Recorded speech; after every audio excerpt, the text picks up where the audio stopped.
So, a few weeks ago,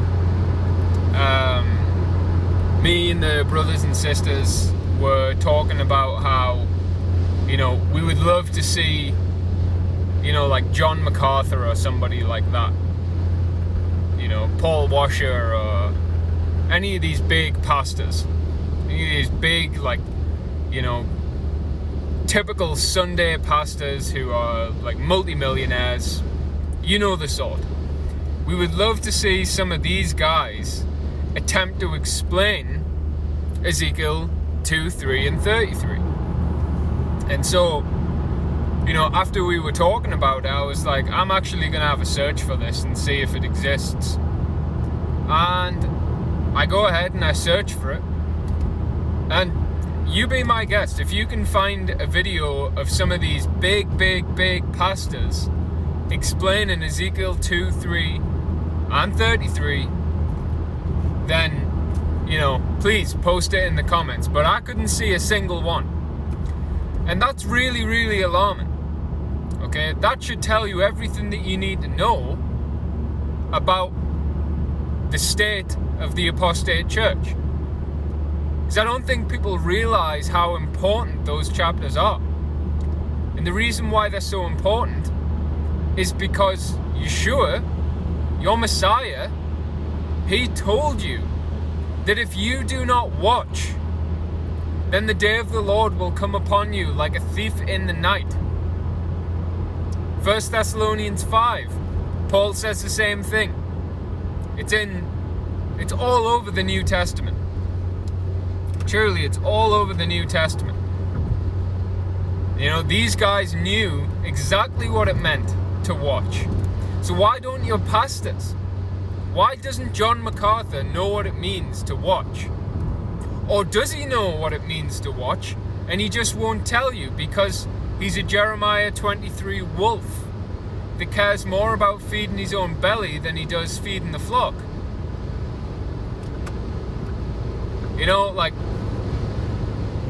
These guys don't want people to watch, because if they start watching, their whole show, their big lie will be exposed.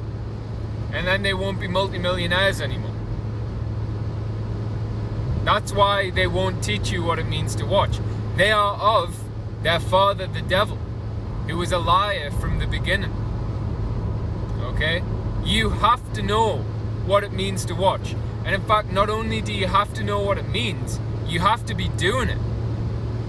Okay? Because Yeshua didn't say, those that know what it means to watch, the day of the Lord will not come upon you like a thief in the night. He said, if you are not watching, he said, watch ye therefore, lest the day of the Lord come upon you like a thief in the night. And, the day of the Lord coming upon you like a thief in the night, if you didn't already know what that means that you're going into great tribulation. It's going to get dark in a second here, so you might not be able to see us, but it doesn't really matter.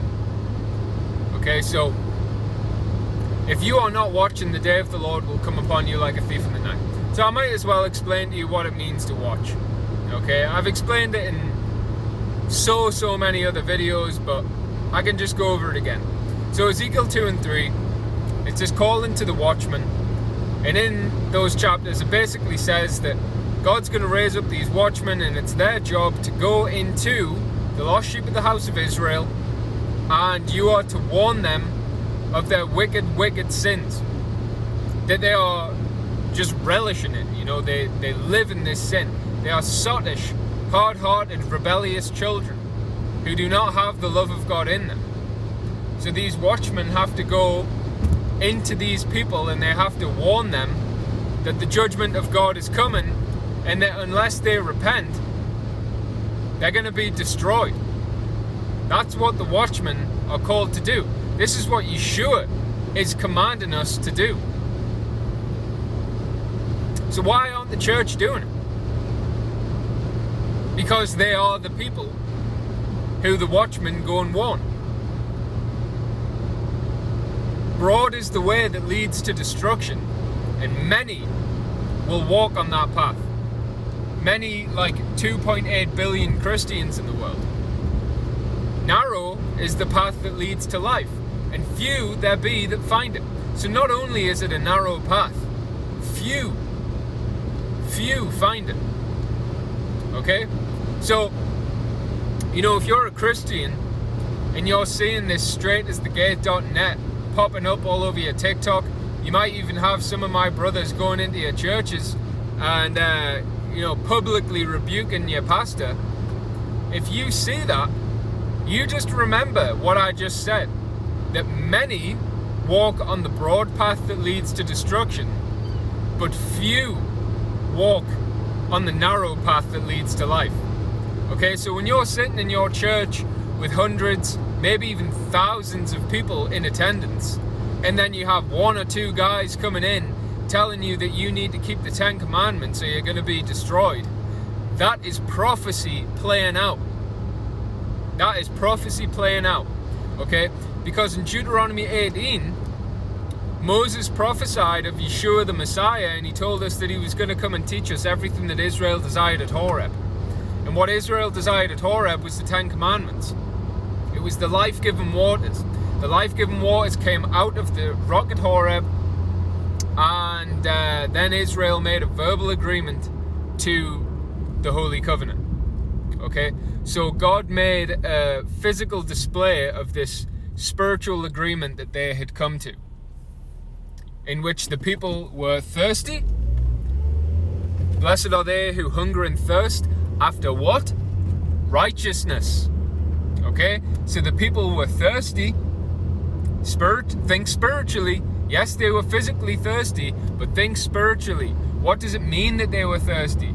They were hungering and thirsting after righteousness. Okay, and so the water came out and it nourished them. It quenched their thirst. Okay, and it's similar to, it's the exact same. Okay, people in the world now, look around. The world is a horrible, horrible place. People are depressed. People are killing themselves. Kids don't know whether they're a boy or a girl. Their parents are pushing it on them. Women are getting raped. Men are just stabbing each other and shooting each other. The world's a fucking shithole. It's an absolute shithole. And it's all because we broke the Holy Covenant. It's all because we broke the Holy Covenant. So the world right now should be thirsting after righteousness. Except they're not. And neither are the churches. The churches are not hungry and thirsty after righteousness. Which is why when my brothers and sisters go into these churches and tell them to drink the life-giving waters, keep the 10 Commandments, they all get rejected. No one wants to hear it. And that's because we live in the generation of God's wrath, where men are lovers of pleasures more than lovers of God. They care more about their own fleshly lusts than serving Jehovah. And it's going to keep going that way until that great and terrible day of the Lord. And then when the great and terrible day of the Lord rocks up, then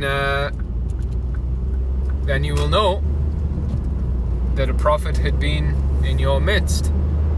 Now, when I say that then you will know that a prophet had been in your midst, I don't mean that me and my brothers and sisters are actual prophets, because all the prophets were from, I suppose you could say from Moses to John. Okay, so Yeshua told us, the servants in this generation, the second sheepfold, to enter into the work of the prophets, to reap what they sowed, but together we rejoice. And what that means is that the whole world is deceived and without the spirit of truth, so you can't understand the prophets, which is why God has to raise up these servants in the last generation, fill them with the spirit of truth because they obey him, and then they will understand the prophets, and then they tell you what the prophets said. And the prophets told you that the whole world was going to be deceived, apart from the very elect.